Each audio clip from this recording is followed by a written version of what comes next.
Welcome back, everybody, to Out of Touch. I'm your chipper and jovial and overheating host, Kai Schwemmer. Holy moly, it is the 18th of March, and it is quite literally 80 degrees in my bedroom. What the freak is going on? What the freak is going on? We should have listened to these global warming climate change police way earlier. How come the East Coast gets all of the snow for all of the year, for all of the winter? The West Coast, Utah, state motto, world's best snow, doesn't even get an ounce. Doesn't even get an inch. What the freak is going on with that? And I like the warm weather, but it's like my room does not have AC. It does, but it's not good. So even more imminently, we are going to have to get out of this studio and into a real studio. But all that aside, thank you guys so much for being here. Fantastic to see all of you. We've got Sophia, Deseret Kansan, Dogga. We got John Douglas. We got Wanted to Be Real. We got Brenash. We got Camilla Milla. Let's flip and go. Frog Whistle. Happa Nationalist. Let's go. Alyssa Liu fan over there. Trevor Folensby. B. Did he just say B? Let's go. A beamer in the chat. Free Kick Maestro. Good to see you too, big guy. Leaky Gut. Good to see you as well. Some bot that was commenting about, the election in swing states or something. Something like that. Anyway, and then Meow Groiper. It's so good to see you guys. Welcome back. It's been too long since we've done the show. I was taking a little bit of a weekend to cool down, but it was all to cool down, no pun intended. But it was also just like, it was a super busy weekend. I mean, yesterday we had our caucus night. So we'll be going over a little bit of that today. We'll be talking about how it went. We'll be talking about what we're going to look at going forward, the trajectory of the Republican Party, some of the races that we're watching, some of the bills that are being voted on. All of that's going to get touched on. And pardon, again, the less professional look. I literally have right over there, I've got another jacket that I was going to wear. It was tweed. Not good for the climate. Not good for this weather at all. I have my Ralph Lauren tie, the vertically striped or the horizontally striped tie.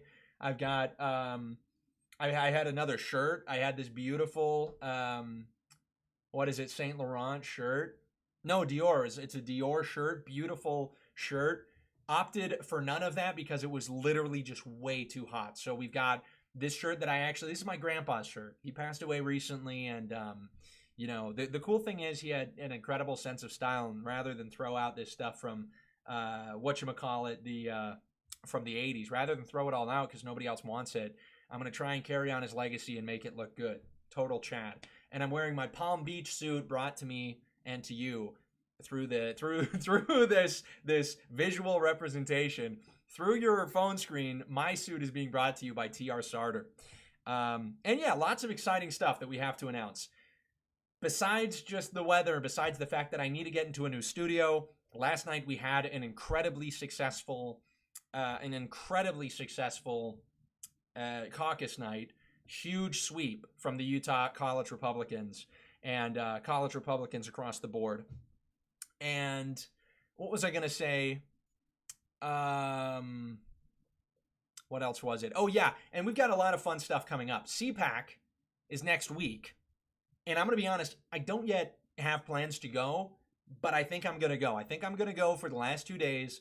If any of you guys are at CPAC, if any of you guys are looking to go to CPAC, be sure to look at the College Republicans of America Instagram or Twitter account. There's huge sales on the tickets.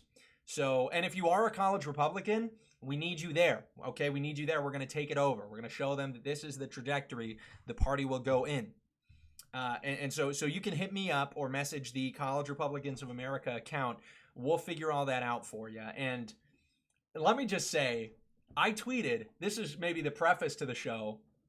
We've had a huge push, the college Republicans in Utah. We've had a huge push to get young people, college Republicans, true conservatives, American nationalists, America First conservatives into caucus night. We have them running for state delegate, county delegate, precinct chair, precinct vice chair, treasurer, secretary, pencil pusher, paper gatherer, piper, poet, pauper, a king. We have them running for literally everything. Anything that has a valuable vote, we've got our guys running in those positions. And we really had an incredible output. We had an incredible outcome. We had an incredible effect. We have acquired so many positions, seats as state and county delegates that a takeover in the state of Utah is all but inevitable. And I tweeted about this because this is an amazing victory on behalf of, real true conservatives and college Republicans. I mean, this is youth involvement. This is what the right wing always talks about. And hey, here I am. We're making it happen. Here we are, the Utah Federation of College Republicans. Here we are making it happen. And so I go and I tweet about this, right? I tweet out, and we'll read this for you just so you guys get a sense of what's going down. Oh, I should say, by the way, before we get into that, if you'd like to support the show, if you'd like to ask me a question, be sure to send a super chat over at powerchat.live/kaiclips. That has just been put there in the chat of the stream. There's your link. It's pinned. We'll throw it on Kick as well. On Kick, you can gift subs. So if you'd like to gift a sub as well, you can do that as well. I'm going to pin the Power Chat nonetheless. And we've got a lot of good content coming for you guys on the Gumroad as well. I'm going to start making these like 30-minute informational videos. I see Vrillium has been popping off like nuts. I see Vrillium has been going like, it got like super nasty, insane, crazy. He just hit 40K on YouTube. Man, they thought that they could keep him down. They thought that the Vrillium leaks were going to keep the guy down. They did not keep him down. He has only been, maybe it freed him. Maybe it freed him. He was no longer burdened by the guilty conscience of some of his former Twitter posts. But this guy's been glazing me like crazy. So, we're happy to get the glazing. We're happy to be glazed. That might have not been the way to say that. Nonetheless, that'll be out soon. Right now on YouTube, we just put up an interview that I did with a buddy of mine, Winton Nama. Guy's fantastic, handsome black American, Latter-day Saint, great guy. Did a great interview. We talked about conservatism. We talked about the church. We talked about the, kind of intersection of the two. Really good stuff. I'd encourage you all to go watch that. That's up in the podcasts playlist on the YouTube channel as well. But nonetheless, let's look at this. Let's look at this tweet that I posted. I posted this last night. I said, "Young Republicans took over Utah's caucus night. I won to be both a state and county delegate. We had a huge turnout, sweeping the precinct elections. Come convention next month, everyone will see the power of young, unapologetic conservatives." So that is, that was the tweet. Banger tweet, banger turnout, incredible moment. But let's look at some of the replies. Let's view the post activity and let's look at some of our quote tweets. What's our number one quote tweet? What is our number one quote tweet saying? You know who it is? It's a character we've interacted with a lot over the last couple of weeks, and you know who it is? It's James Lindsay, anti-communist. Here's what he says. "Remember when you were telling me they don't have any power and we can ignore them? And I was like, I've heard this before, but about the left." James Lindsay is now complaining that college Republicans are running to be parts of their precincts and show up at their state conventions. James Lindsay is literally seething because young people are involved in the political process. And this is, I look at this time and time again, and I just ask, can you ever take a win? Are you allergic to winning? I think James Lindsay is allergic to winning. It used to be actually the fact that getting any young person involved in politics was a huge win. Because then you have people who are trained up to engage in, who are ready to be civic-minded.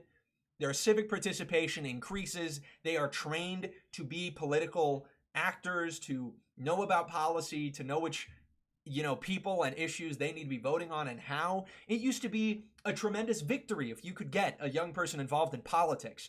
But unfortunately, we've somehow regressed. We're somehow in a reality where James Lindsay is really bemoaning the fact that young conservatives are involved in, the caucus system. James Lindsay, I promise you, the vast majority of young people don't even know that they live in a precinct. They don't even know that a caucus night exists. I did not know that caucus that caucus existed when I got back from my mission. This was all new to me.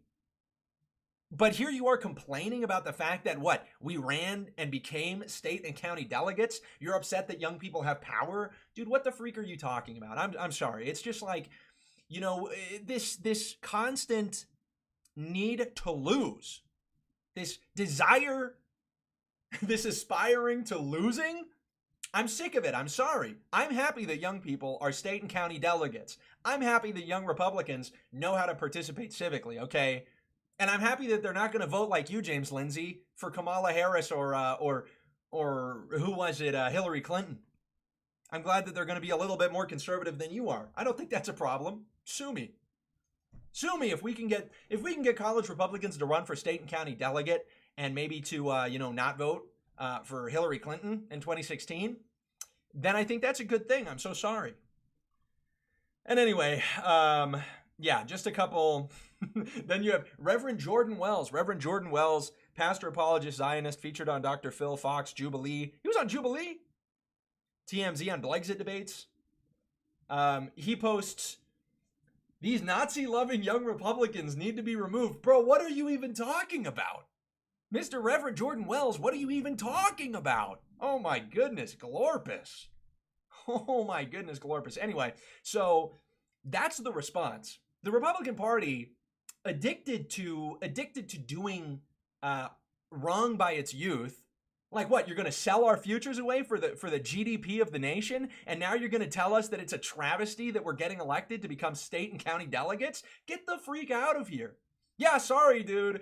And I mean, that's a little ironic. Sorry, we're not apologizing. No, yeah, sorry that you're so butthurt, but we're not going to apologize that we have actually run and taken seats in our precincts, and that we'll be voting at our state convention, the GOP convention, for candidates who are willing to at least, rally behind our interests. So sorry about that, big guy. But we're not going to come and rescind our nominations just because James Lindsay and Mr. Reverend Jordan Wells are really upset about that fact. So anyway, dude, I'm literally wiping my forehead. I'm like, who was it that was wiping their forehead? What's that? Who's the politician that was doing that? Was that Joe Biden? Dude, I feel old. I feel I'm overheating so badly. My room feels like, when you walk into your grandparents' room or house and they have the thermostat set to like 1 billion degrees because they're old people and they get cold fast. That's how I feel. But I'm not doing it by choice. Anyway. And who else we got? Yo, Protestant Groiper, good to see you. Dairy King, good to see you. Coors, good to see you. Rooney. Jewberry Green. Was it Rubio? Rubio and Nixon did that? Nixon did that? That's like a total aura loss. Nixon had aura too. What an aura loss. Well, you guys let me know if I get too sweaty on the camera. Anyway, so that was that was the response. The response to the civic participation of the college Republicans is exactly that. And, we've had a lot of crazy moments over the past couple of weeks. Did Trump make fun of Rubio for it? Bro, it's so over. Dude, it's so over. Anyway, that's been what we've been looking at the last couple of weeks. For us, it was this huge victory. And I think what it shows is it shows the way that we're operating. It shows that we're taking our state serious, because Utah really is one of the last places. Utah really is one of the last places that any, Christian, God-fearing, children-having, conservative Christian, America First MFA, that is really the last place they can go, is Utah. Utah is kind of this bastion. And we have a supermajority of Republicans in our state and House, or rather in our state legislature and our state Senate. And nonetheless, we keep losing electorally, royally so. And we're going to be going over a little bit of that. We're going to be examining the kind of Republican trajectory and what we're doing, right? If the attack from James Lindsay and from others is that they don't want us to get involved, well, I think the most important thing would be to tell people what it is that we want to be involved in doing. So let me tell you what it is. One of them is something as simple as, passing the SAVE Act, bipartisan legislation, something to secure election integrity. And I've talked about this, by the way, at length. I used to. Actually, I don't know how much I've talked about it recently.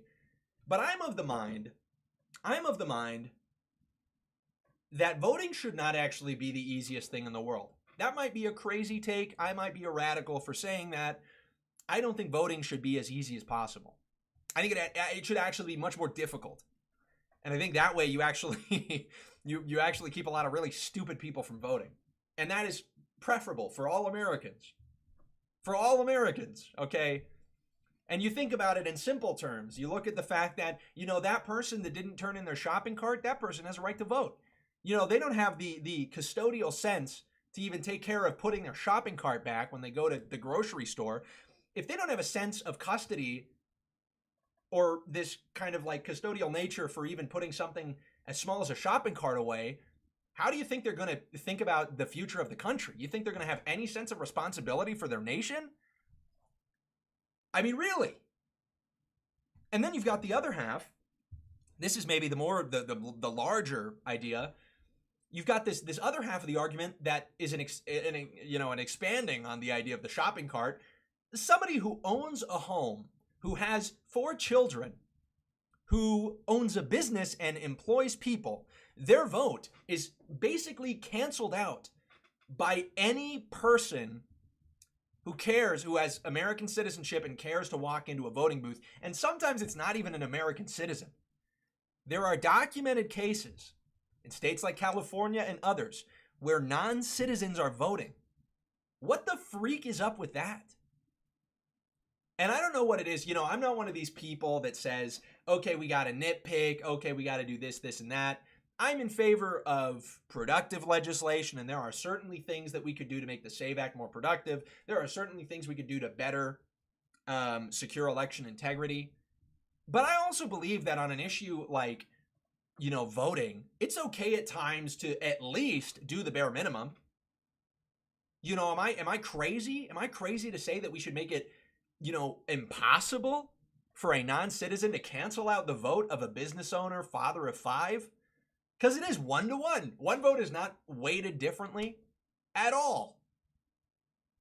Maybe you get some gerrymandering and they do start to weigh it a little differently. But, come on, are we serious?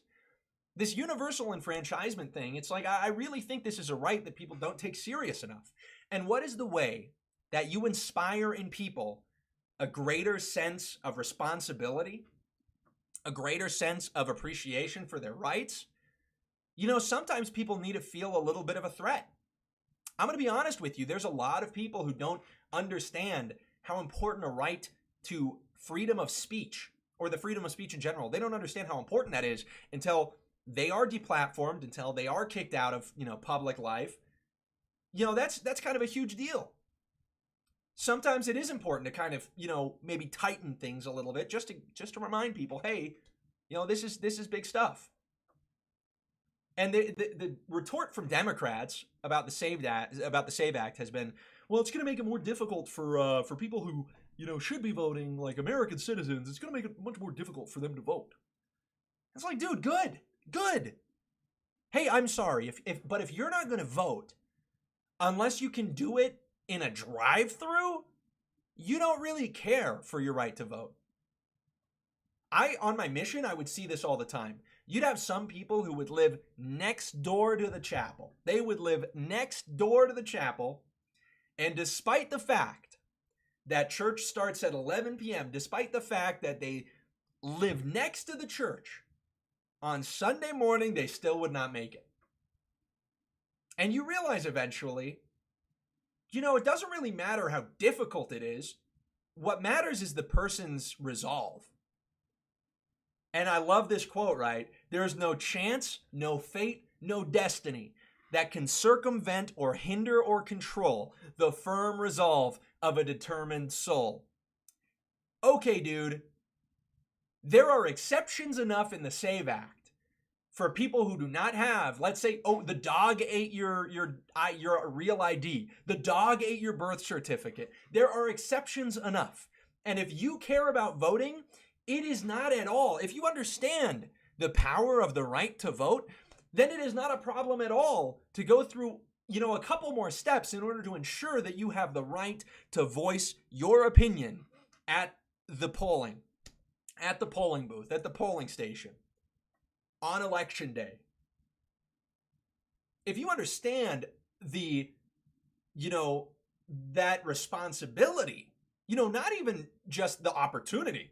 It's an opportunity enough to tell people, hey, we're going to let every single one of you guys decide the trajectory of the country.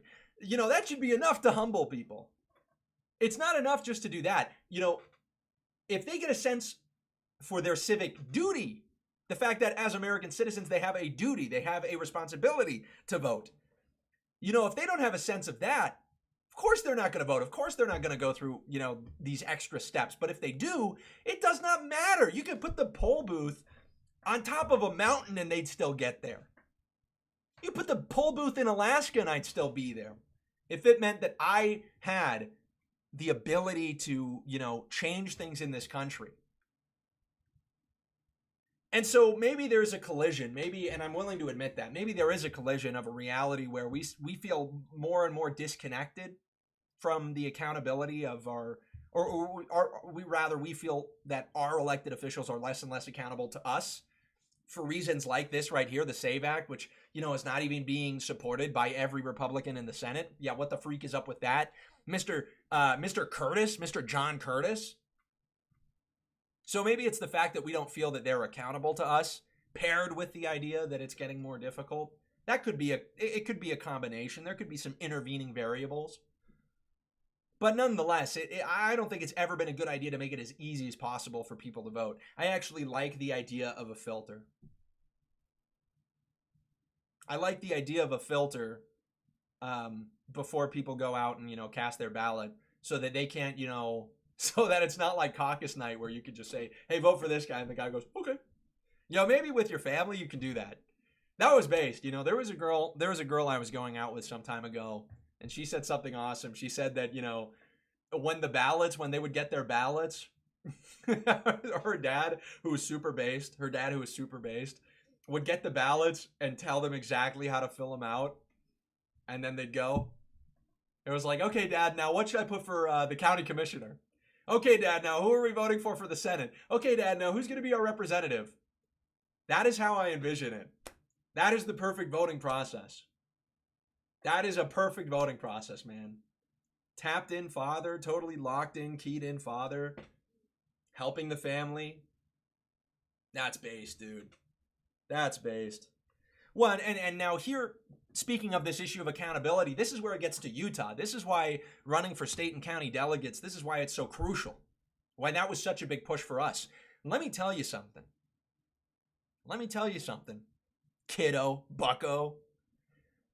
This legislative session in the state of Utah, Representative Trevor Lee, patriot, Representative Trevor the Goat Lee.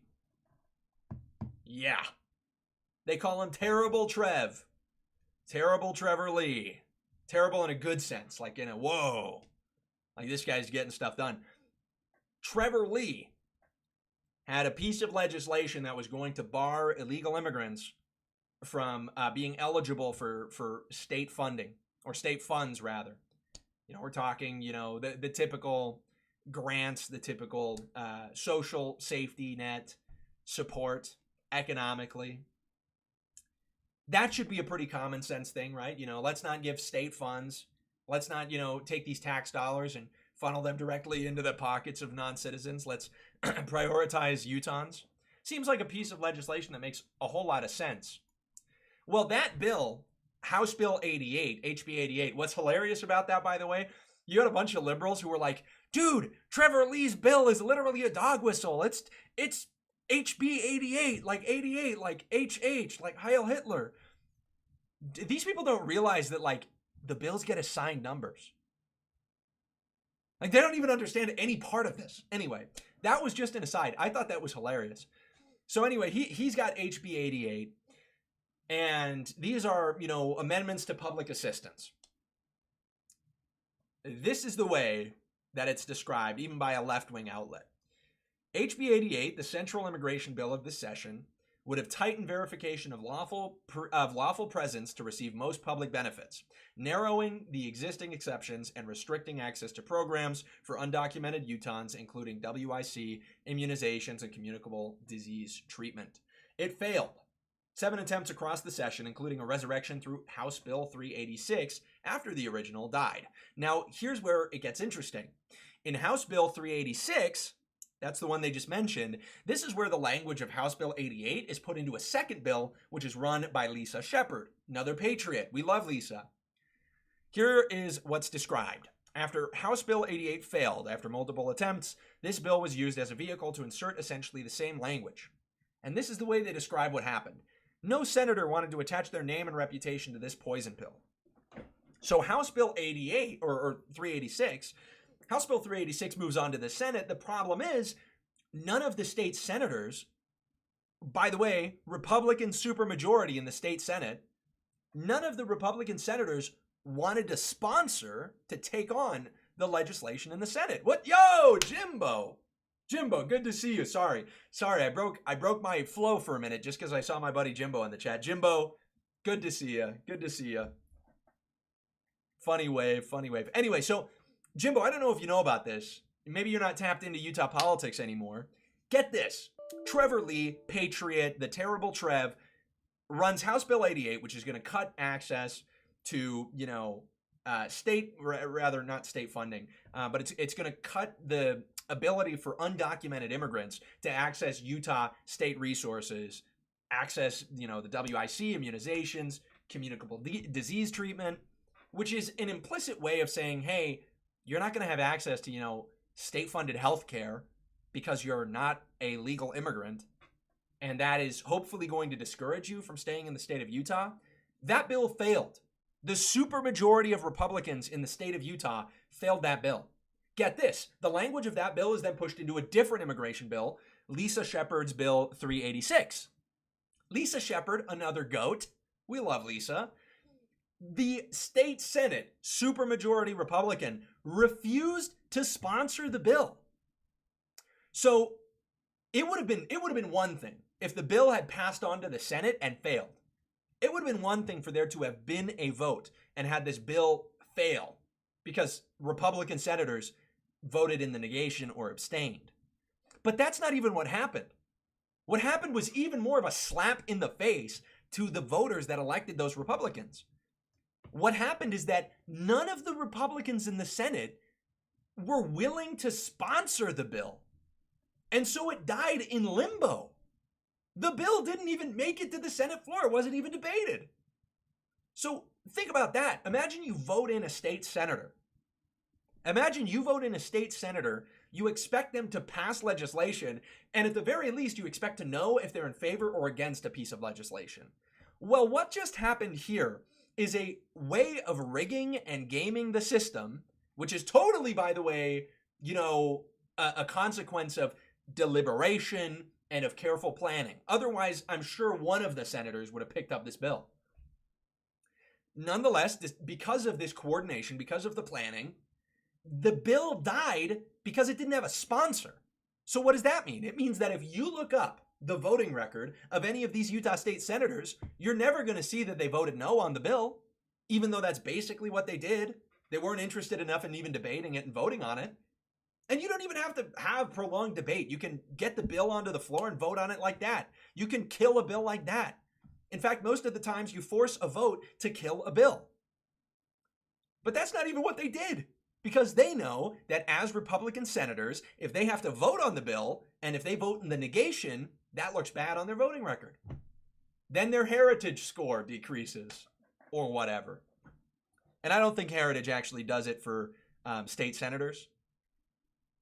I might be wrong on that. Maybe they do. But think about it that way. It's like now they don't even have the reputational, they don't have to suffer reputationally because they never even voted no on it. Think about the way that politics, politicians and the political system as a whole refuses to represent the people. Don't we elect officials to vote on legislation? Don't we elect officials to represent us? And they can't even platform. They can't even sponsor a piece of legislation. That's a little crazy. That's a little crazy. So anyway,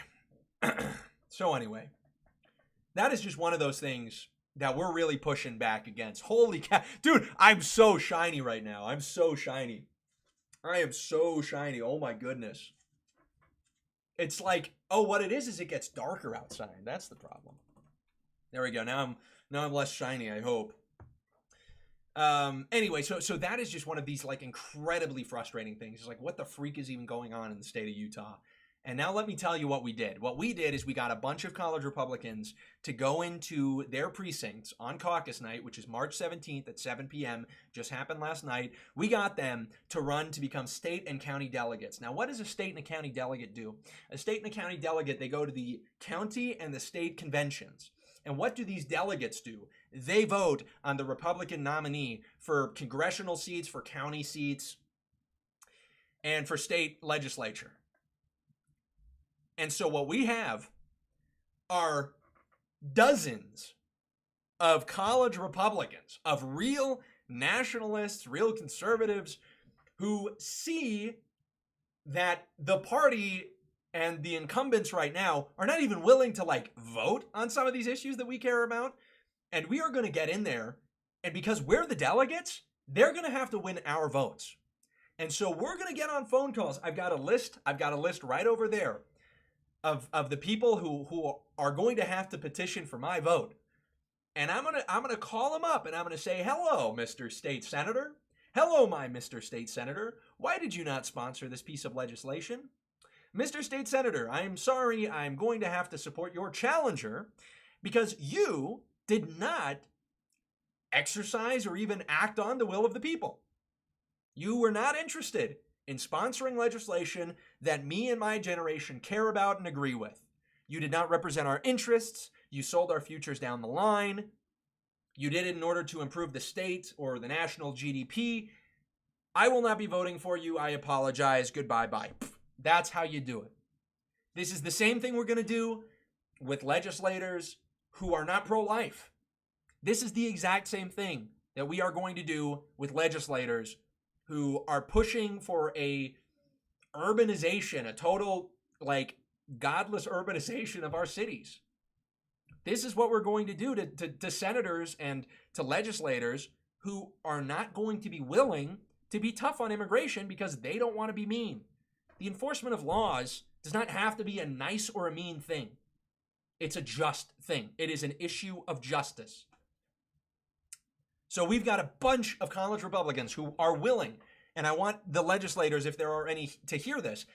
We are so willing, and we would love to jump in and fight for you. We would love to vote for you on caucus night. We would love even to knock doors, to campaign for you. But we're only going to do that if you guys are willing to fight for us. Is that crazy?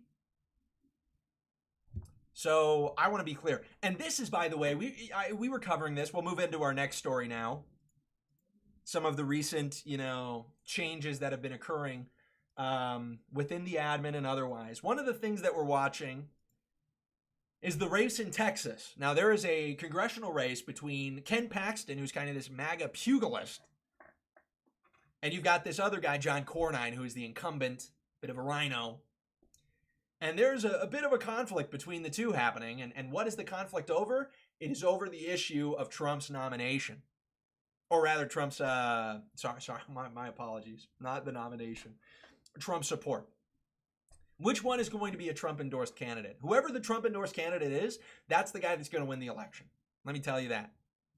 And I love the fact that Ken Paxton has gone out there and he has said, hey, I'm not dropping out of this race. Trump posted a tweet, or a Truth Social, or whatever you call them. He posted something and said, hey, whoever doesn't get the nomination, please drop out of the race so that there's not more money spent, so that we can actually spend money. This, by the way, the most expensive congressional race, primary, the most expensive Republican primary for a congressional seat ever, I believe. Over $100 million spent in this race alone. Isn't that crazy? And so you've got this fight for the endorsement And Ken Paxton did something I respect a lot. Trump said, hey, whoever doesn't get the nomination, please drop out. And Ken Paxton said, you know what? No, I'm staying in this race. I'm going to beat John Cornyn. That's how you have to move. That is how you have to move, okay? That's the energy we need to be bringing. This is Trump in 2016. So many people forget about that. So many people forget that in 2016, Trump was on the RNC stage. Trump was doing the Republican debates, the primary debates. And he was the only candidate who said, you know, if I'm not the nominee, I'm not going to support the Republican candidate just because he's a Republican. Now, don't get me wrong. You know, I want Republicans to win because I think they align on these issues. But that doesn't mean the support is unconditional. That doesn't mean you can have what's happening in the state legislature in Utah keep happening. Because what is that? That's a slow road to hell. If we're unwilling to, you know, truly make demands of our elected officials, then why do we even vote? What's the point of voting? You know, just give it to them. You know, if that's going to be the case, just give it to them. We shouldn't even care. But we do care. We care about the trajectory of the country. We care about who wins these races. Good on Ken Paxton. And I'll say, good on Trump for not yet endorsing John Cornyn. I thought he was going to endorse John Cornyn pretty early. But what did Ken Paxton do? Ken Paxton came out. He put the money on the table. He put his money where his mouth is. And he said, I'm sticking to my guns. And I think Trump probably saw that. And Trump probably reflected on what he did in 2016. And he realized, well, you know, Ken Paxton's got that dog in him. So, you know, we're watching this race. We are watching this race, and we are hoping that it goes the way of the conservatives. But we'll see. Holy cow. And they are calling me sweaty clips, and they are calling me shiny clips. Shine clips is what they're calling me. I need a haircut, too. It's like getting pretty long. Officially Hart says, what's up, friend? Good to see you, James. He says, Kai, is there only one state and one county delegate per precinct? No, it depends on how many voters there are and how many of them voted in the primaries and in the local elections. That's how it's divvied up per precinct. There's an interesting calculus. There's some other variables, but that's the way it's done. My precinct has 3 state delegates and 4 county delegates. In my precinct, because every precinct's a little different, the the chair of the precinct and the vice chair. The chair is both a county and a state delegate, so there's 1 and 1 of your delegates. And the vice chair is the second county delegate. So you've got 2 more state delegate and 2 more county delegate seats that are open for anybody to run. And I ran for both, and I won both. So yeah, that's the system that we have here. And a ton of other college Republicans did the exact same thing. So based, super based.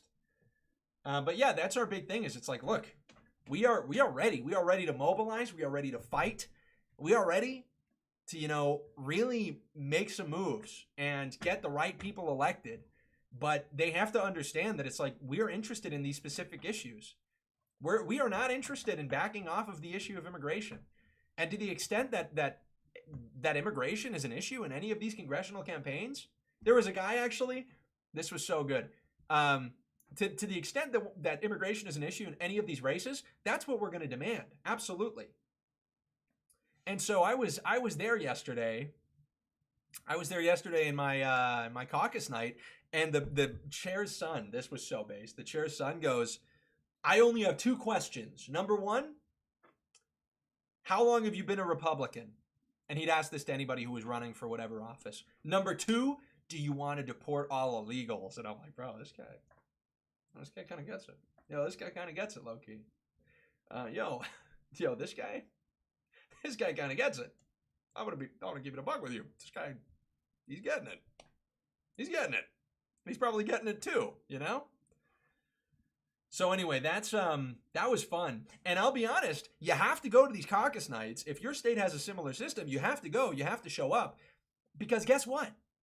If I hadn't shown up, the people who would be running this county, if I hadn't gone out and told my neighbors and told these other college Republicans that you need to go and run and vote for our guys, if I wouldn't have said that, if we wouldn't have been campaigning on this so hard, you would have had defeats. There were people in my Republican caucus night. Keep in mind, by the way, the Democratic caucus night and the Republican one, they happen on the same night. So there shouldn't be any crossover. And you actually can't run, you cannot run for anything in a Republican caucus if you're a registered Democrat. So anyway, here we've got this issue of, you know, who's going to run for what? Who's going to be the chair? Who's going to be the vice chair, treasurer, blah, blah, blah, state delegate, county delegate. And the state and county delegates, you know, that's your position. That's what you need. And there was one gal in my precinct. The precinct's not big. It's got maybe 20 people who show up. And I mean, the precinct has more people in it, probably a couple hundred, maybe 100. But the precinct, like the turnout, very low. And that's just kind of how it is because there's not a good, you know, effort to actually mobilize people. But yeah, one of the gals that showed up to this caucus night, she had a lanyard on, and the lanyard had like a pride flag, had, I don't know, a Harry Potter thing. It had all of the red flags that show that somebody is not a conservative. She had it on her lanyard. And it wasn't until this ultra giga epic Chad goes, how long have you been a Republican? And do you want to deport all illegals? It wasn't until he asked that we actually had some clarification on the issue because she said no. And so, you know, maybe, you know, bless her heart, maybe she considers herself a Republican. What's up, LDG? Hey, we got His Holiness the Groiper, LDG in chat. Good to see you, friend. You know, look, it could be the case that she considers herself a Republican. Utah Republicans are not terribly conservative typically. But it's like she was running to be the chair of the precinct. That would have made her a state delegate. And if we hadn't had this guy ask that question, I see a possibility that she would have won the vote just because the precinct chair was maybe a little bit annoying. Like he would ask a lot of questions or like he would talk a lot. And he was a great guy, great, awesome dude, total based boomer. He's making sure that the parking enforcement in Provo is a little better. But still, it's like, whoa. You see how quick all of that could have changed if we hadn't shown up? That is how it is across the country. If you don't show up, we lose so bad. And it never gets better. And to the extent that there are good states, those good states are failing. They are being taken over because Republicans don't mobilize, because conservatives don't go to caucus night, because liberals are just by their disposition more inclined to civic participation, to protest, to rioting, to all kinds of, you know, different ways of engaging in politics. Republicans, and this is what Charlie Kirk actually figured out. He did this super well. All credit to him. He figured out that Republicans really just show up to stuff. You know, they don't really organize, they don't really protest, they don't really do anything like this. But if you come to them and you have a booth and you say, hey, all we need for you to do is to walk 10 feet out of your house and sign this petition, they'll do it. And if you make it just super easy for them, and maybe this goes in contrast to what I was saying at the beginning, that's what they will do. I do think that Republicans will go out and do stuff, but they have to just like be fed that in a non-traditional manner. And that's what Charlie Kirk figured out. That is why the vigils in the aftermath of Charlie Kirk's assassination were so widespread. They were everywhere. The vigils were so many in number and so many people turned out. I mean, you had 50,000 people at his funeral. And it's not just because it was like this crazy event. It was also because, hey, that's what happens. That's how you get Republicans mobilized. But anyway, yes, Ronald Reagan, I do read the YouTube comments, and we're actually about to jump into some of the super chats. I can't go too long tonight, unfortunately, but we'll talk with the chat. We'll talk to the super chatters. And yeah, we're glad that there's no Cornine endorsement. And we'll see what happens with the SAVE Act. It's kind of a bare minimum. If Republicans can't pass the SAVE Act, it's like what's going on, man? What's going on? It's because we work, Kai. Nobody pays us to riot. That's actually facts. That's also facts that we're more employed. I'm not, but Republicans generally, broadly, are more employed. So that's a big part of it. Well, hey, let's jump in real quick. Let's get to our super chats. I won't go too long tonight. I've got a lot to get to. Paste potato. Stop flipping me off. Is that a potato? Is that a potato emoji? Hold on. Let me check it in the kick chat.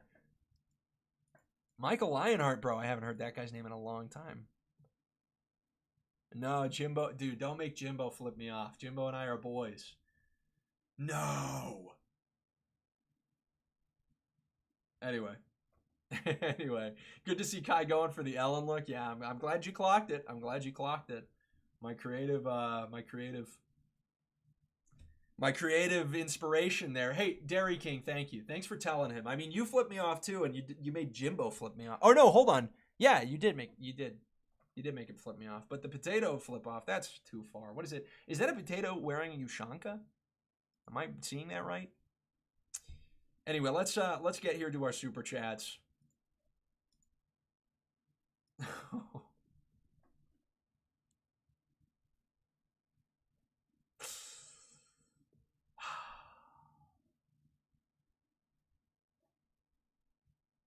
You guys ready?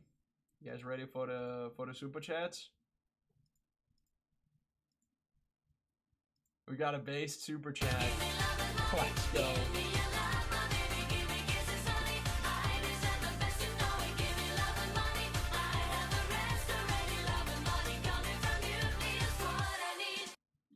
Meow Groiper sent $15 meow. Thank you, Meow Groiper.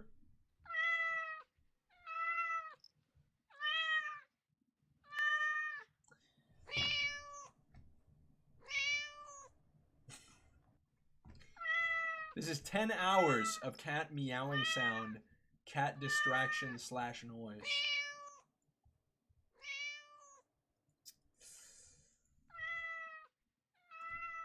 Dude, it's so hot in here. Yeah, let's. Can we get a cat in the chat for Meow Groiper? Love this guy. Can we get cat in the chat? There's no more cat in the hat. Now it's cat in the chat. Yo, throw the salute up. Throw the salute up for our buddy. Cat salute. Ronald Reagan, what are you talking about? Bad cactus? What? What is bad cactus? What does that even mean? Dude, it's so hot in this room. I'm dying. That's honestly half the reason that I'm making this a quick stream. Making this a short stream because it's just like a million degrees in here. This is like what it's like waking up at 5 a.m. when your cat realizes that it's breakfast time and thinks that it's thinks that you're gonna starve it to death. Oh my goodness. Did Jimbo and Beardson do the call on stream? Which call? Do you mean a call in stream or a call on stream? I'm confused. Kai, I need your sweat rag.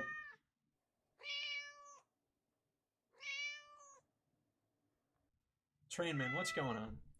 Trainman, I would never. This is gross. You don't want this? It's gross. I only have it because I'm like glowing because I'm heating up so much because it's a billion freaking degrees in my room. You don't want this sweat rag, and I wouldn't even think about ever giving it to you for anything less than like $1,000 super chat, actually. So how about that one? Yeah. Wouldn't even think about it. Dude. He's saying to get rid of the Pepe plush? Who is? John Cornine needs the Kai endorsement? Nah, we ain't endorsing John Cornine. What you tripping about, dog? You just lost a supporter? Dude, what are you talking about? Yeah, just send me $1,000 super chat. I'll send it in a box over to you. I'll get it to you. Don't worry. We're still going with the cat noise? Yeah, that's how I feel. Yeah, that's how I feel. Say, yep. Yep. Reagan? What are you talking about? Reagan? I'm confused, Cactus Partisan. You saying that? Hold on. Are you saying that Ronald Reagan 9739 is getting rid of? Oh, hold on. Also, I saw your tweet about not being a groiper, but might want to remove the groiper frog plush from the intermission. Oh, no, I think it's based. I think it's based. I love the plush and the intro swag. No, the Pepe plush is staying. The Pepe plush is staying. That Pepe plush is not going. Sorry, not leaving at all. Not leaving at all. Kind of wild that Jonathan Greenblatt was going after you, dude. The entire internet was going after me. And you have a lot of people, you know, you have a lot of people who are like going off about that, and you know, even in the chat right now. And to a certain extent, I don't even like want to respond to it because it's like you can read it and you can take from it what you like. I will say though, you know, the word "I'm sorry," I don't think it shows up. I'll say that much. Yo, LDG, let's who is he? Hey, who is that? LDG, who is that? Thank you, finally, with the LDG sent $27.67. Big show. Total gamer victory. Thank you, LDG. I appreciate you. 27.67. Thank you. Thank you for the super chat, LDG. Big show. Total beamer victory. There really has been a total beamer victory. There really has been a total beamer victory, and it continues, and it continues, and it will keep going, and it will not stop. Fordo says, do you worry that issues in Paxton's personal life will continue to give him issues, especially with a candidate with optics like Tallarico? Look, Tallarico, I thought was going to be a lot more threatening. I have a tweet actually that went very viral saying that, you know, he's actually going to be a big problem for Republicans. And I still believe that to some extent because of his optics. But he's also like way more radical than I thought. And it doesn't look like he's backing off of the progressivism at all. And there's just some comments where it's like, you can't be a Christian if you're like eating meat or something to that effect. And I look at that and I'm like, dude, this guy's way too radical. This guy would have a really good shot if he wasn't freaking crazy. And so I wonder, you know, in a race between Paxton and Tallarico, there's polling out of the University of Houston, if I'm not mistaken. Am I tweaking? Is that even a university? It is, right? I'm not tweaking. That would be a really bad blunder. Okay, it is. I was about to be tweaking, bro. Out of the University of Houston, there was some polling done regarding potential primaries, and one of the matchups they did was exactly that. It was or general election, I should say. It was Paxton versus Tallarico versus Cornine and Tallarico. Paxton beats Tallarico by I think 4 points or more. But what's his name? Cornine wins I think by a single point or maybe even loses. I think he wins by like a single point. So you have to look at that and you have to realize that, you know, I think the optics, I think the clean cut moderate optics, those actually work worse against a MAGA like pugilist like Paxton. They work less against a guy who's kind of unapologetic and has baggage. Because, you know, John Cornine, who is this guy activating? Who's rushing? Who's running to the poll booth in order to vote for John Cornine? Nobody. People are running to vote for Tallarico. Young people are as well. But nobody is running to vote for John Cornine. People are running to vote for Ken Paxton. Absolutely. So I think that I don't think it'd be a problem. I think that Ken Paxton has a far better shot of beating Tallarico than John Cornine, in my opinion. Tallarico said God is non-binary, and I'll be honest, hey, that's not even totally incorrect. You know, if you're a Trinitarian, I've yet to hear a really good argument for why God is not non-binary. Because God isn't even a person. You can say Christ is male, and Christ is God. So I suppose in that sense, but it's like the Father in heaven. He has no physical form. He has masculine pronouns. But metaphysically, what is he? He's not male or female. He's literally like not a human. He's not a human being. How can a father not be a he, though? Well, how can a father, not exist physically? So you're talking about two senses of the word. You're talking in a like prescriptive language sense or a descriptive language sense. And in the literal prescriptive language sense of the word father, of course, male. You have to be male. You cannot be a father, but if you're a male. But if you're, talking about God, who is not, doesn't exist physically, is out of space and time, besides Christ, of course, then it's a little bit of a different conversation. At the same time, of course, it's retarded and stupid. Like what Tallarico is saying is really dumb. Lowest common denominator, like woke slop. But it is true that it's like, look, masculine, dude, what? You're going to give masculine pronouns to anybody and they become male? No. You have to look at who they are. And, a woman is a woman, a man is a man, but God is neither. So, that's a very interesting question. Yeah, it's unironically, dude, that's kind of true. People who default, I love how I'm answering this like person that doesn't exist. This is my mental internal dialogue or monologue. I never figured out what you say. Do you say it's an internal monologue? But if you're talking to yourself in person or like in your mind, is that a dialogue? Does that become a dialogue between you and your being? Is it a mind-body problem? I don't know. Anyway, though, yeah, Sabs points it out. According to divine simplicity, God is genderless, without body parts or passions, outside of space and time, completely simple.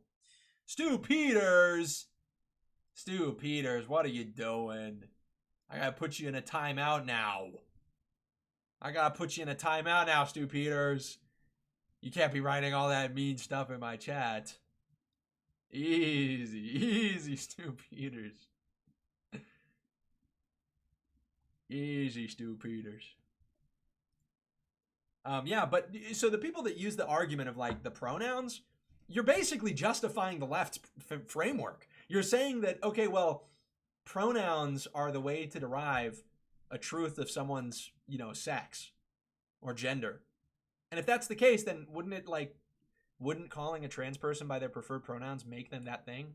Like if pronouns are all it takes to make a metaphysical claim about somebody's sex or gender, then isn't that totally justifying the framework of the left?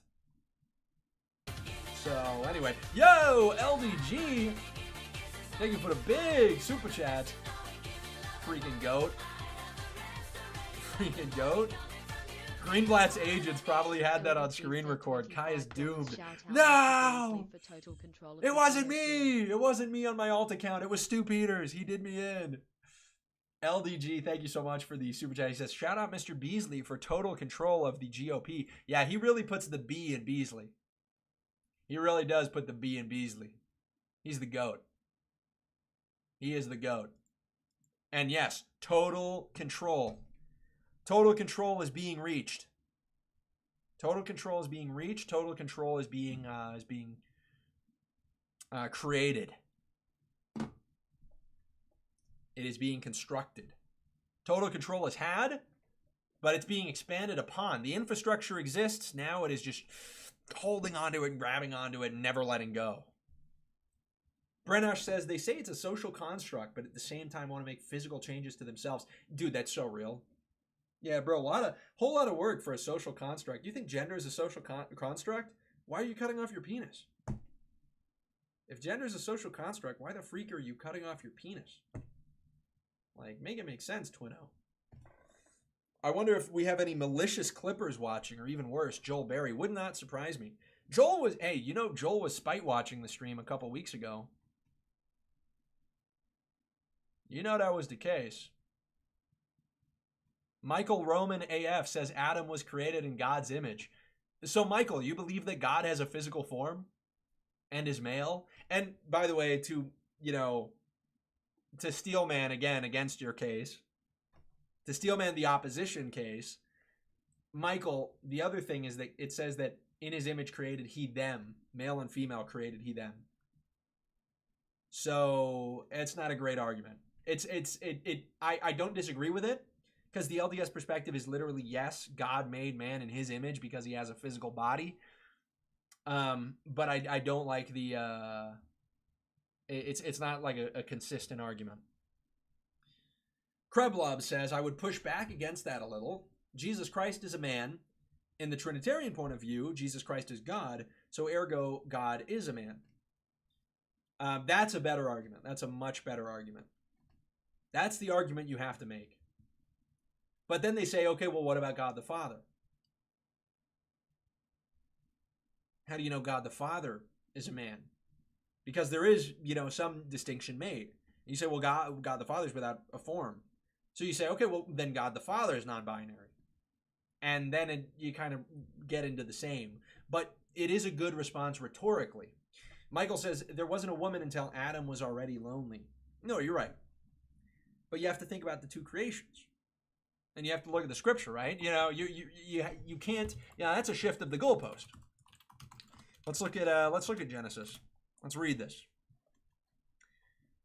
Let's pull this up. And actually, I'm going to take off my jacket just because it's so hot in here. Oh, my goodness. Oh, my goodness. Bro, look at that.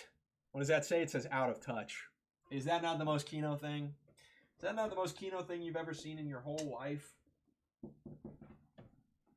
I'm getting all twisted up. Okay. So let me see here.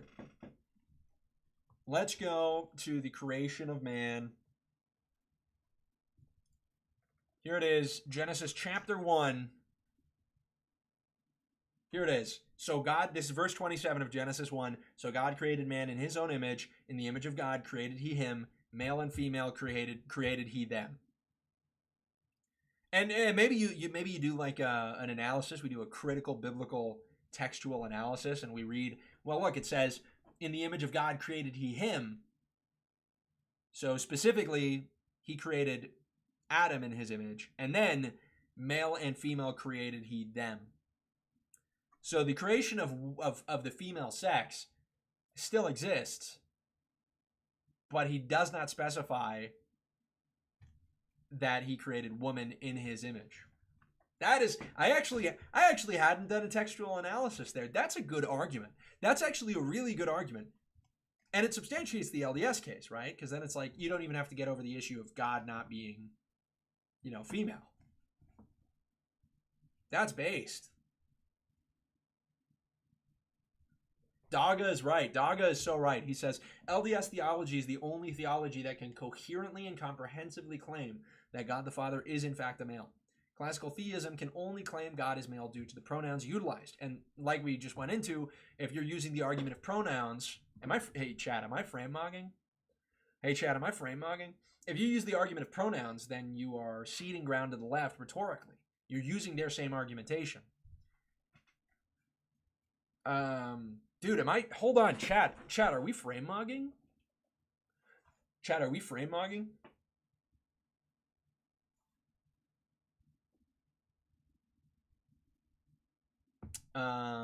Anyway, let's, then you get into like the issue of the creation of Eve, where there's like the two creations, right? Where it says,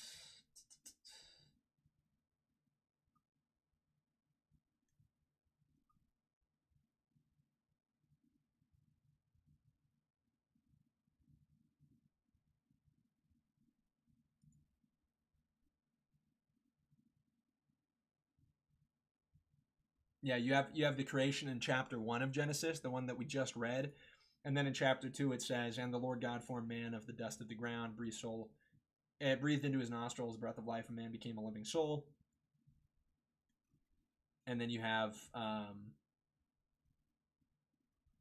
the creation of woman, right?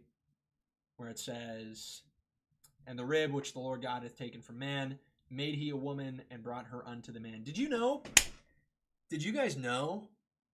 I think this is where the idea of Lilith comes from. I think it is in the Jewish tradition that there are two creations of man, or of woman in particular. And this is where you have like Eve and Lilith. Very interesting thing there. I think that's like the old Hebrew. Anyway, Thomas Aquinas is my favorite for his absolute divine simplicity framework. So true. I'm a Lilith truther. Are you serious, Michael? Are you a Lilith truther? What does that entail? What does it mean to be a Lilith truther? What would that require? What would that require? What would that look like? What does it look like to be a Lilith truther? Anyway, gentlemen, hey, we might leave it there. If you guys want to send any more super chats, here's the link. We'll do a last call before the stream shuts for the night. Not a super long stream, but that's okay. I got some stuff to do. My apologies, ladies and gentlemen. No more frame mogging for me tonight. I got to do some homework and keep trying to save the state of Utah, actually, low-key. Do you drink Cruz de Malta? I don't typically, but I have before. Oh, and I've got a cold Dr. Pepper waiting for me in the fridge. Let's go, dude. What's Wooza up to? Wooza streaming right now? No bad words, no bad news. I love that. What's Wooza saying? Shit. Oh, super chat time. Let's go.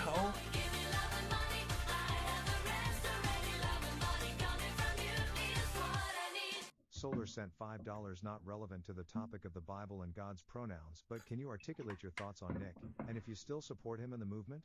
I've been trying to defend you on XLOL. Hey, Solar. Solar, sorry, you're doing a thankless job here defending kaiclips on Twitter. Yeah, I want to make it super clear. I'm never gonna get pushed into disavowing anybody. I want to make that incredibly clear. And I stand with America First conservatives. I hope they succeed, and I'm never going to be forced into disavowing any individual who seeks the best for the country. And I also hate the paradigm. I hate the paradigm of disavowing people or using individuals as like the goalpost upon, or like, yeah, to which everything in politics is compared. So just want to make that clear. Just want to make that very clear. I appreciate you asking.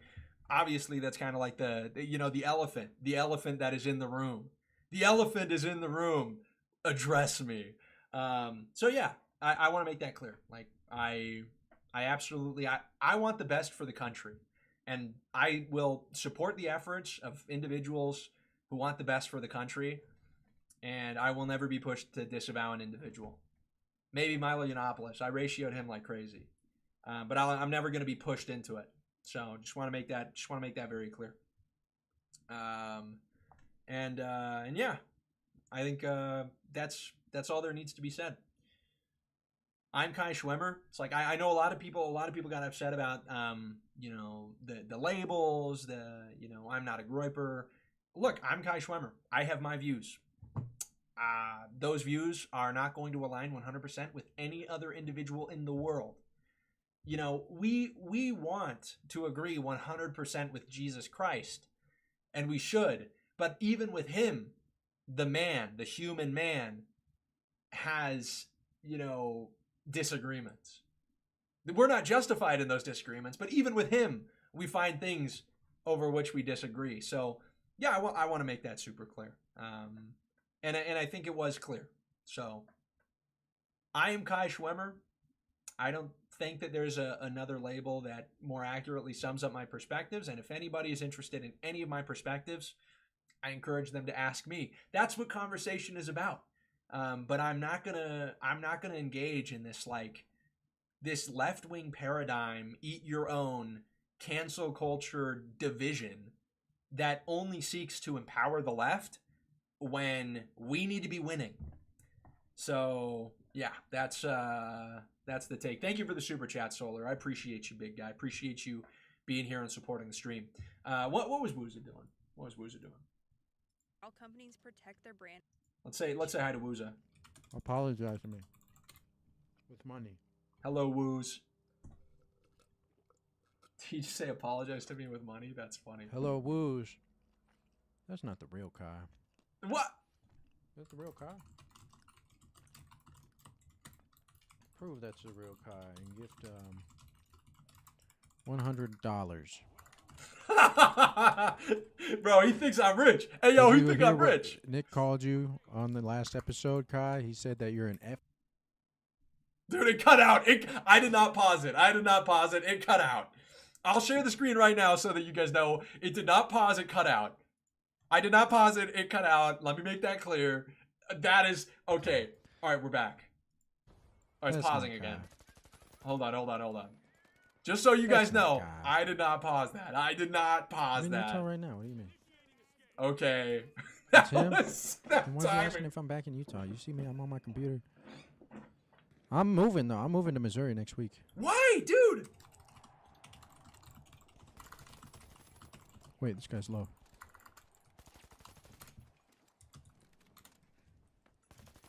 Dude, I'm telling him we gotta eat oysters.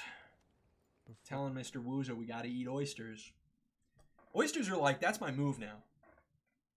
That's my move.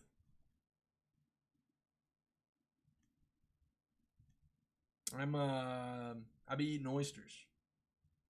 That's the way to go. Oyster gang. Oyster gang in the chat. Hey, yo, oyster gang, can we get an oyster gang in the chat? Can we get an oyster gang in the chat? All right, the Woozer stream is not working. The Woozer stream is cutting out. I don't know if that's on my end, if that's on his end. Woozer chat, somebody tell me. Okay. All right, well. Woozer chat's not working. Guess that's that. Wooza. Oysters are the best. Cactus, what's Carla talking about? Yeah, dude, off the goop. Carla's off the goop. Carla, rewind the stream like a minute. Anyway, did we finish up with the Adam and the Lilith and the Eve thing? I think we did. Solar, thank you for the super chat. Don't think we had any on YouTube. I don't believe so. So, ladies and gentlemen, thank you so much. Thank you so much for being here. Thank you so much for stopping by. I want to thank every single individual.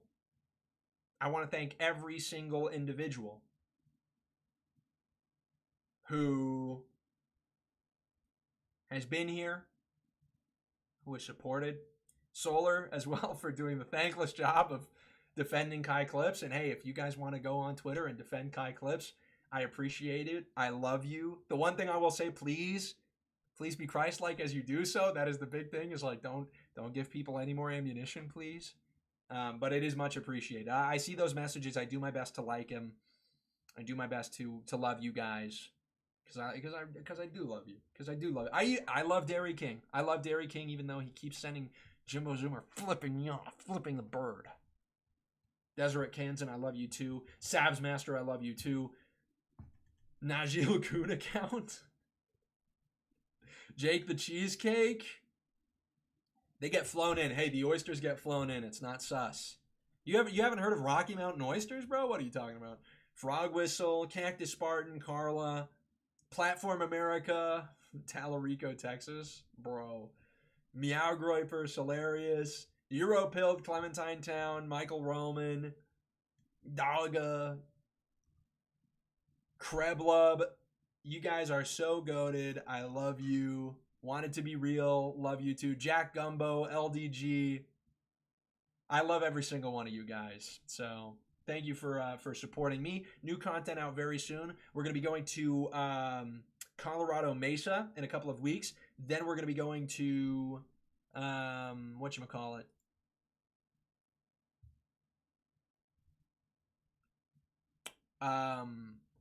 Man, what was it? Dude, literally, what was it? It's like, my brain is Dude, my brain's like exploding. I don't even remember.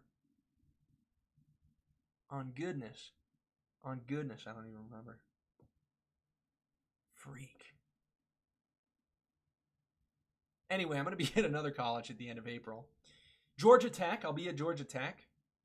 And we'll also be speaking at a couple Club America high schools. So be sure to stay tuned for that. That's going to be super awesome. Gentlemen, I love you so much.